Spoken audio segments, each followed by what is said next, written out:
Olá a todos, este é o canal Geoliticando e no vídeo de hoje eu quero falar com vocês a respeito dessa disparada no preço do ouro, dessas falências em série que nós estamos vendo aqui no Brasil e em outros países do mundo. Nós vamos conectar isso com as questões de guerra que estão acontecendo mundo afora e também com a questão da Agenda Verde, que nós, carinhosamente, entre aspas, apelidamos de Agenda do Green Man, que é o Homem Verde ou Osíris, algo um pouquinho difícil de explicar.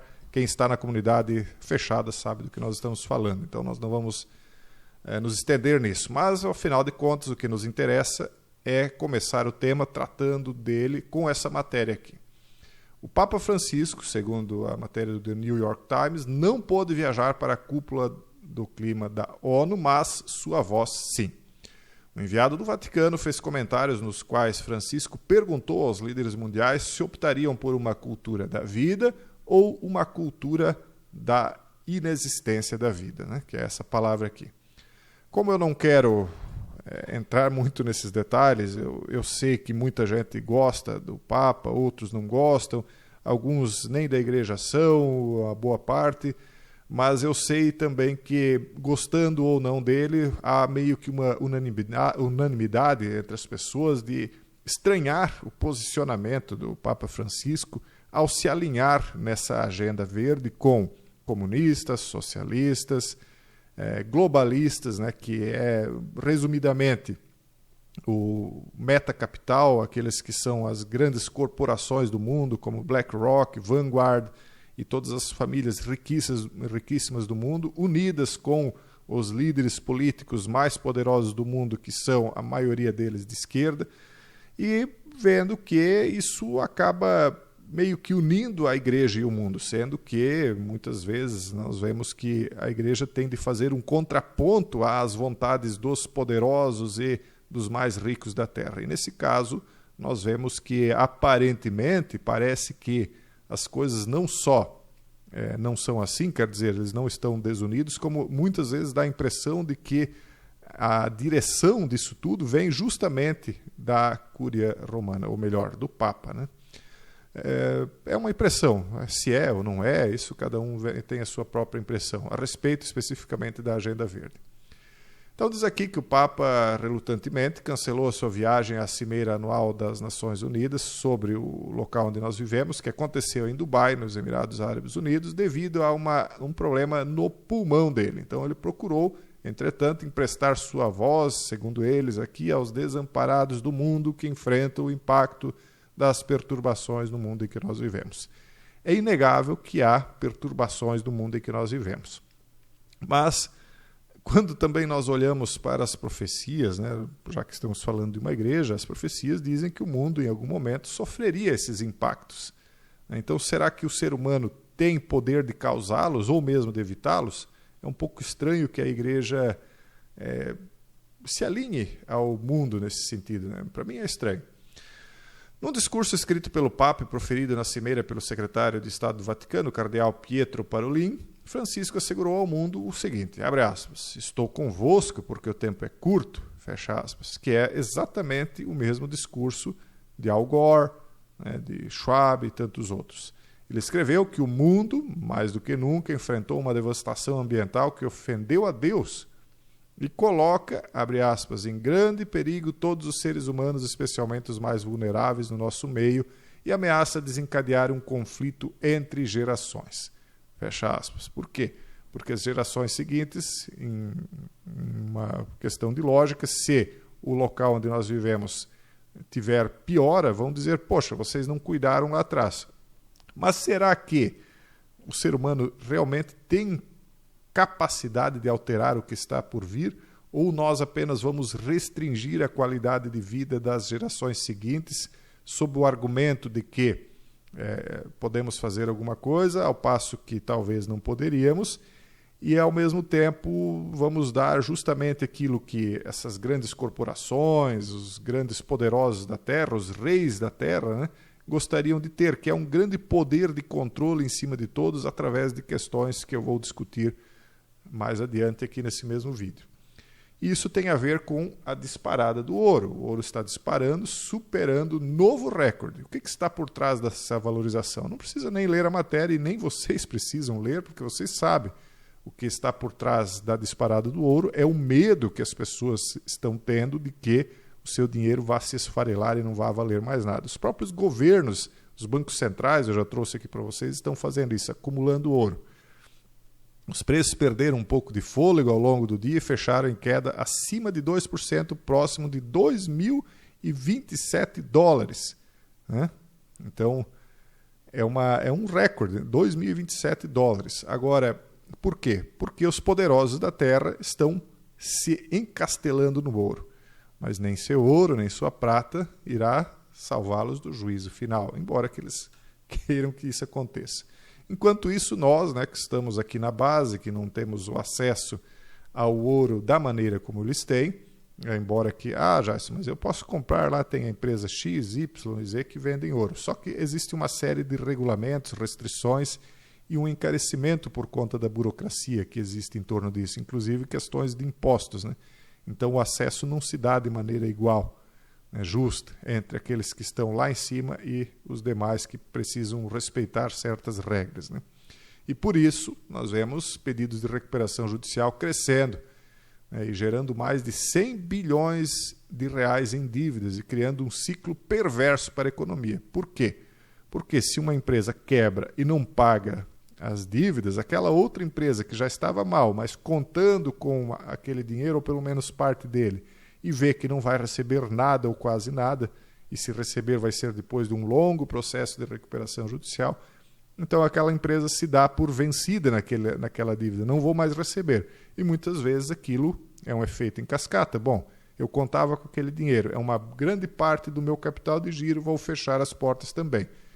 Então, como eu já falei em vídeo anterior, nem todas as empresas pedem recuperação judicial, pelo contrário, a maioria fecha assim de qualquer maneira, porque fazer uma recuperação judicial custa dinheiro. Não é qualquer empresa que vai lá contratar um advogado para fazer levantamento de dívidas, tudo certinho, porque isso tem um custo de judicial, um custo de advogado, um custo de tempo.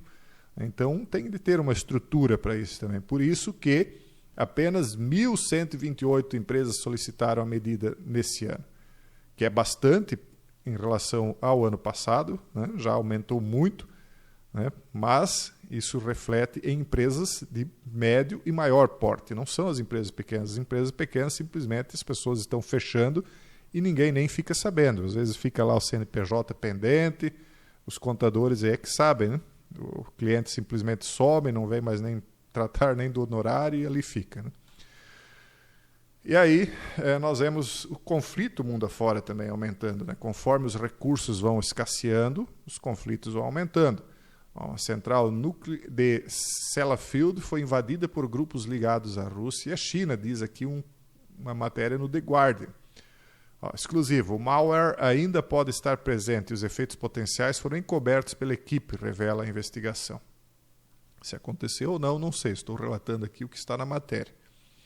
Então eles dizem que a instalação nuclear mais perigosa do Reino Unido, Sellafield, foi invadida por grupos cibernéticos estreitamente ligados à Rússia e à China, e conforme pode revelar o Guardian.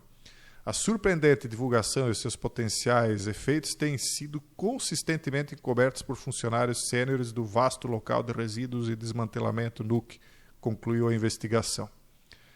Então, nós vemos aí que esses dois grandes grupos, né, embora concordem na agenda verde, porque tanto a liderança do Reino Unido quanto China estão concordando pelo menos da boca para fora, né, na agenda verde, eles continuam se atacando entre si. Agora, uma coisa é você ir lá, né, como um líder chinês e fechar um acordo. Tudo bem, assinei o acordo, agora quem é que vai me fazer cumprir? Então, nós vemos os líderes ocidentais firmando acordos e levando essa agenda deles adiante, enquanto que outros talvez estão apenas assinando acordos e não estão levando adiante. Então, quem é que está levando a pior, economicamente falando? E será que isso tem realmente efeito? Acredite quem puder. Investidor recebe herança em Bitcoin e descobre imposto de 110%. No vídeo de hoje, lá no canal Revelar, eu mencionei para vocês Uma matéria que eu vou mencionar, inclusive, nesse mesmo vídeo depois, sobre como as criptomoedas estão sendo perseguidas, criminalizadas. Agora há uma difamação em cima dela por conta da Agenda Verde, já vamos ver isso, e tem uma tributação vindo cada vez de uma maneira mais crescente em cima das criptomoedas, como, por exemplo, aqui no Brasil, agora que eles vão tributar em 15%. E aí a gente vê pessoas que estão tentando movimentar os recursos por fora, não é que eu veja, né, mas a gente vê nas redes sociais, comentários e tal. Só que o problema é que quando você faz isso, você está sujeito a ser criminalizado, porque se você oculta patrimônio, se você sonega imposto e em algum momento você consegue auferir uma boa renda por conta de ter bitcoins e você não puder esquentar esse dinheiro, no sentido de trazer ele à tona sem deixar rastro, você vai acabar pagando criminalmente. Então, sonegar não é o caminho mais adequado. O caminho mais adequado é que não houvesse tributação. E quando há uma tributação cada vez mais crescente, o que nós estamos vendo? Um ataque às criptomoedas.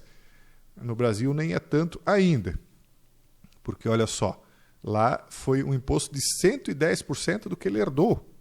Quer dizer, ele teria que deixar tudo que ele herdou e ainda pagar mais 10% por fora. Então o que ele fez? Ele simplesmente renunciou, porque além de tudo ele ainda ia ficar no vermelho, no negativo.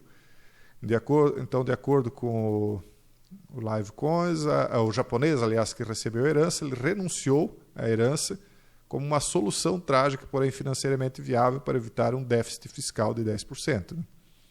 Então aqui era um Bitcoin que ele comprou por 1 milhão de ienes, e o valor no momento do falecimento de cujos, né, que deixou a herança do Bitcoin, era de 1 bilhão de ienes. Né? E aí, nessa situação, os herdeiros seriam inicialmente tributados em cerca de 55% sobre o valor herdado. Então, além do valor da herança, depois tinham outros herdeiros, que seria imposto de renda, e imposto sucessório, enfim, absurdamente. Né? Então, 55% de imposto sucessório e 55% de imposto de renda. O governo japonês é um dos governos mais endividados do mundo, então estão arrancando o dinheiro do povo lá também. Né? Então, inviabilizou as criptomoedas lá dessa maneira aqui, ou pelo menos nesse caso. A mesma coisa aqui, veja só, a difamação em cima é um sinal de que vai sofrer um ataque dessa frente também, da frente verde. A transação de uma só Bitcoin, segundo eles, gasta água suficiente para encher uma piscina. Duvido que seja verdade isso, mas é o que eles estão dizendo, e se eles estão dizendo é porque eles vão atacar as cripto também utilizando o argumento do Greenman, da Agenda Verde. É óbvio. Então não é que eu trago aqui essas notícias porque eu quero que a criptomoeda acabe. Não, eu até acho que isso seria uma maneira de deixar o povo livre, né, para ter uma moeda aí de curso não controlado pelo Estado. Só que na prática não vai funcionar assim, pessoal. Eu sinto ser o mensageiro aí de más notícias. O pessoal adora o Bitcoin, as criptomoedas, porque ele tem altas. Agora está numa alta aí extraordinária de novo. O pessoal tem uma ilusão de estar ganhando dinheiro, enquanto não realiza o lucro, não é dinheiro, né, pessoal? Então, enquanto você só tem dígitos na tela e não aproveita isso na vida prática, você não obteve lucro. Obteve lucro quem vendeu e já embolsou, mas aí agora tem toda a questão burocrática, tributária, e tem muita gente ainda no vermelho. Então, vamos ver até onde isso aí vai. Né? E para finalizar, nós já estamos vendo exemplos locais, olha só. O governo do Mato Grosso do Sul lançou um Carbon Control na COP28 e inova na estratégia para atingir meta do carbono neutro. Então já estão implantando aqui, como se isso fosse uma grande vantagem, mas não é nem questão de às vezes quererem fazer, é porque as regras de ESG vão impor, né? Quem não se colocar dentro das regras, daqui a pouco não vai mais poder importar, exportar, vai ficar de fora do mercado. Ou seja, os pequenos, muito provavelmente, não vão conseguir cumprir as regras, as exigências e as burocracias que são internacionais, adotadas aqui por tratados e convenções, né, que o governo nacional aceita de imposições internacionais. E, na minha concepção, o que vai acontecer? Eliminar os pequenos e médios, vão sobrar só os grandes, né? E aí cada vez teremos mais concentração de renda, de patrimônio, principalmente, o pior problema, de poder. né? Porque aí muita gente vai literalmente comer nas mãos dessas pessoas, porque nem plantar, muitos não vão mais conseguir plantar no futuro, né? Porque as regras vão eliminar muita gente. Bom, esse é o vídeo de hoje, pessoal. A coisa está se complicando e aquele que talvez deveria estar em defesa dos mais fracos diz que adota a política dos mais ricos para defender os mais fracos. Será que é isso mesmo? Esse é o vídeo de hoje. Um forte abraço a todos e até o próximo vídeo, se Deus quiser.